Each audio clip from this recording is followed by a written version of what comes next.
Hello students. आज हम class 8 की चैप्टर 10 द कॉमेट 2 का पार्ट 1 कवर करेंगे। यह चैप्टर 9 का ही पार्ट है। तो चैप्टर 9 में हमने पढ़ा था कि दत्ता दा जो कि एक एमेच्योर साइंटिस्ट हैं, उन्होंने एक कॉमेट की खोज की जिसका नाम कॉमेट दत्ता रखा गया। उनके पास एक टेलीस्कोप है जिसका नाम उन्होंने दिव्य चक्षु डिवाइन आई रखा है। इंद्रानी देवी जो कि दत्ता दा की पत्नी है, उनको इन सब चीज़ों में उनका रुचि पसंद नहीं है। कॉमेट दत्ता की खोज के बाद दत्ता दा बहुत फेमस हो जाते हैं, जो कि उन्हें पसंद नहीं आता है क्योंकि उनको बहुत ही मीटिंग्स कॉन्फ्रेंस में जाना पड़ता है। इंद्रानी देवी को भी ये पसंद नहीं है, लेकिन इंद्रानी देवी का मानना है कि कॉमेट बैड लक लाता है, इसलिए उसे पसंद नहीं है। इस पर दत्ता दा समझाते हैं कि एमए पास होने के बाद भी तुम अंधविश्वास को मानती हो, लेकिन ऐसा नहीं है। फिर चैप्टर 9 के पार्ट 2 में कॉमेट के बारे में फोर्सिथ जेम्स और सर जॉन फॉर्सन के बीच डिस्कशन होता है। जॉनसन जो कि व्हाइट हॉल का सिक्योरिटी है, उसने जेम्स को रिसीव किया और सर जॉन से मिलाया। सर जॉन ने एक मैन्यूस्क्रिप्ट देते हुए बोला कि यह मुझे टेलर द नेचर से मिला जो मेरा फ्रेंड है। और इसी बात पर कॉमेट के बारे में डिस्कशन होती है और एक्सपर्ट्स के बीच मीटिंग की बात होती है। तो यह था चैप्टर 9 का भाग। चैप्टर 10 में इसका आगे का भाग चलिए पढ़ते हैं। Datta Da is invited to the secret conference.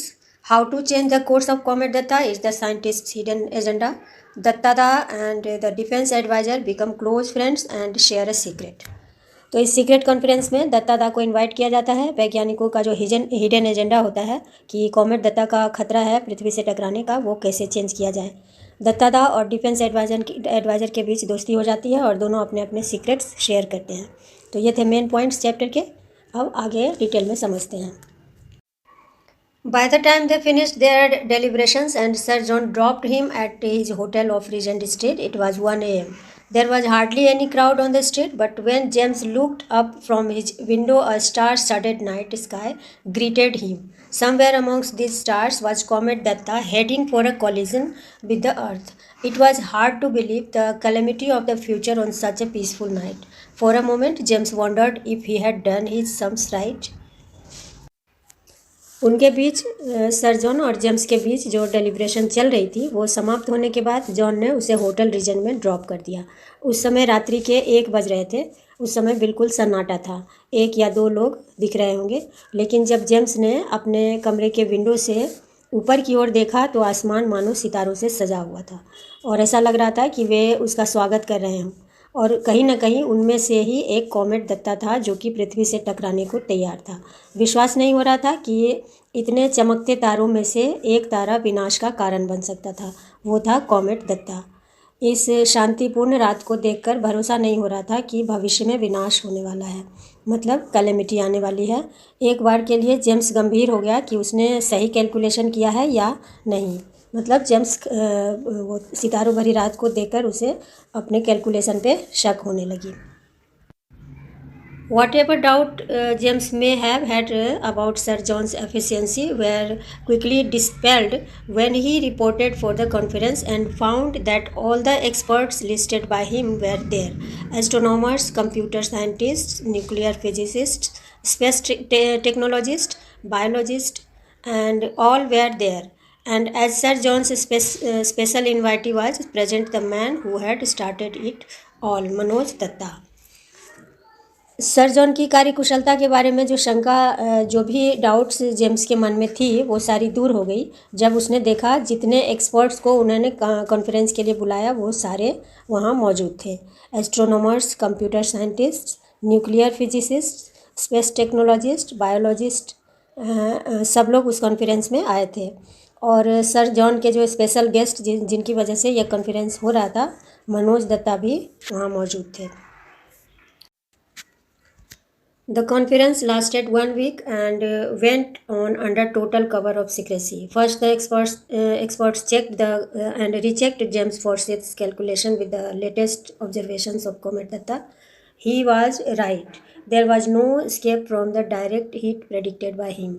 There was a small chance that the comet may just graze the atmosphere of the Earth and not collide. In that case, the loss of life and property would not be total, but this slight respite was hardly reassuring enough for taking no action. Conference 1 सप्ताह तक चली और सारी गोपनीयता की तह तक गए। मतलब कि पूरा जांच पड़ताल हुआ, सारी जानकारियां ली गई। सबसे पहले जेम्स फॉरसिथ की कैलकुलेशन चेक रीचेक हुआ। कॉमेट दत्ता के ऑब्जर्वेशन के बारे में कैलकुलेशन थी, उसका अध्ययन किया गया। वह सही था, उसके द्वारा दी गई प्रेडिक्शन बिल्कुल सही थी। एक छोटा सा मौका था, कॉमेट पृथ्वी के एटमॉस्फेयर को नुकसान करता और कोलाइड नहीं करता। इस प्रकार पूरे जान माल का नुकसान नहीं होता, लेकिन यह सोचकर एक्शन नहीं लेना सही नहीं था। मतलब कि ऐसा सोचकर छोड़ देना हानिकारक होगा और इसके प्रति एक्शन तो लेना ही होगा। Having decided that some action was needed, what form should it take? The experts dismissed defensive measures like living in underground bunkers. It was simply not a practical proposition. So the only course was to take offensive action. Comet Datta could be marginally deflected from its path by giving it a push. बाद में यह decision लिया गया कि कार्यवाही मतलब action तो लेना ही होगा कॉमेट कोलाइड से बचने के लिए। किस प्रकार से लोगों को बचाया जाए? एक्सपर्ट्स ने बंकर के नीचे छुपकर जान बचाने की आइडिया को डिसमिस किया। यह प्रस्ताव सही नहीं था, इसके लिए ठोस कार्यवाही की आवश्यकता थी। To take offensive action, comet Datta को पुश करके इसके जगह से हटाया जा सकता था। The experts calculated that the bulk of destructive nuclear power available on the Earth would be needed to achieve this mammoth task. A gigantic nuclear explosion, suitably placed, suitably directed, and suitably timed could do the trick. This could be done by placing the nuclear payload in a spaceship, sending it to intercept the approaching comet, and detonating it by remote control. Success or failure, secrecy must be preserved. Finally, a timetable was drawn up for the operation, which was code-named Project Light Brigade. The important dates in it were October 10, dispatch the spacecraft with the payload unless by then the comet is already destroyed by natural causes or has changed its path due to unforeseen reasons. November 15, range was with the comet and detonation of the payload. December 15, if the experiment failed, this was the day the comet would hit the Earth. If it succeeded, this was the day the comet would pass by at a near but safe distance. The success of the experiment depended on how massive the comet was. Nobody could estimate. Everybody hoped that it was not very massive. This mammoth task के लिए मतलब इस बड़े से विशालकाय task पूरा करने के लिए पृथ्वी के सारे न्यूक्लियर पावर की आवश्यकता होगी।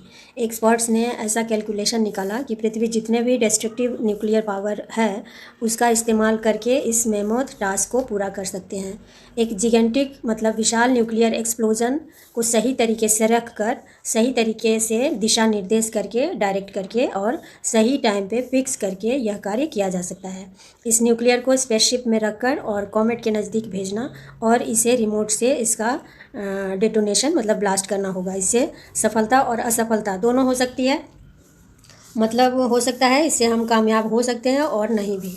फाइनली एक टाइम टेबल बनाया गया इस ऑपरेशन के लिए और नाम प्रोजेक्ट लाइट ब्रिगेड रखा गया। इसके इम्पॉर्टेंट डेट्स थे 10 अक्टूबर को पेलोड के साथ डिस्पैचमेंट का डेट रखा गया। तब तक प्राकृतिक कारणों से कॉमेट पहले ही डिस्ट्रॉय हो जाए या फिर अनफोर्सिन रीजन्स मतलब अप्रत्याशित कारणों से खुद ही अपना रास्ता बदल दे। 15 नवंबर को फिक्स स्थान पर जाकर पेलोड का फटना, इसका डेट फिक्स किया गया। और 15 दिसंबर को अगर एक्सपेरिमेंट फेल हुआ तो पृथ्वी से कॉमेट का टकराना, और अगर यह सक्सेस हुआ तो कॉमेट का नज़दीक से गुजरने का डेट फिक्स किया गया। सफलता इस पर डिपेंड करती थी कि कॉमेट कितना मासिव है। किसी को पता नहीं था कि सब सिर्फ होप कर रहे थे, उम्मीद कर रहे थे कि यह ज़्यादा बड़ा नहीं है। Do you think we will succeed? Datta asked Sir John Macpherson for this opinion. During the week, the two had developed considerable affinity for each other. दत्तादा और मैकफर्सन के बीच अच्छी दोस्ती हो गई थी। दत्तादा ने मैकफर्सन से पूछा कि आपको क्या लगता है हम सफल होंगे? Mr. Datta, I will give you an honest answer. I am not buying any Christmas presents till December 15. इस पर मैकफर्सन ने दत्ता को कहा, मैं ऑनेस्टली आंसर देता हूँ कि 15 दिसंबर तक हम कोई क्रिसमस गिफ्ट नहीं खरीदेंगे। मतलब किसी को पता नहीं था कि क्या होगा, सफल होंगे या असफल होंगे। Datta toured the British Isles for 2 weeks after the conference, and he had a pleasant time visiting observatories and exchanging views with amateur as well as professional astronomers. On his return, he was greeted by the inevitable vast crowd of friends, social leaders, students, and the usual hangers on, loaded with garlands and bombarded by questions from the press. He somehow made his way to the waiting car. दत्तादा British द्वीप समूहों पर 2 सप्ताह तक amateur और professional astronomers के साथ घूमते रहे और उनके साथ बात विचार करते हुए आनंदपूर्वक बिताए। लौटने के समय विशाल संख्या में लोगों ने उनका स्वागत किया। स्टूडेंट्स, उनके फ्रेंड्स, लीडर्स और प्रेस वालों ने भी बहुत सारे सवाल किए उनसे और सब लोगों ने हार पहनाया।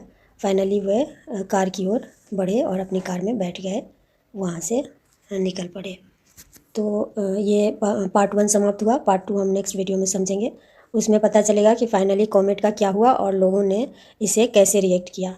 आपको वीडियो कैसी लगी कमेंट करके ज़रूर बताएं और पसंद आए हो तो please like, subscribe and share. Thank you.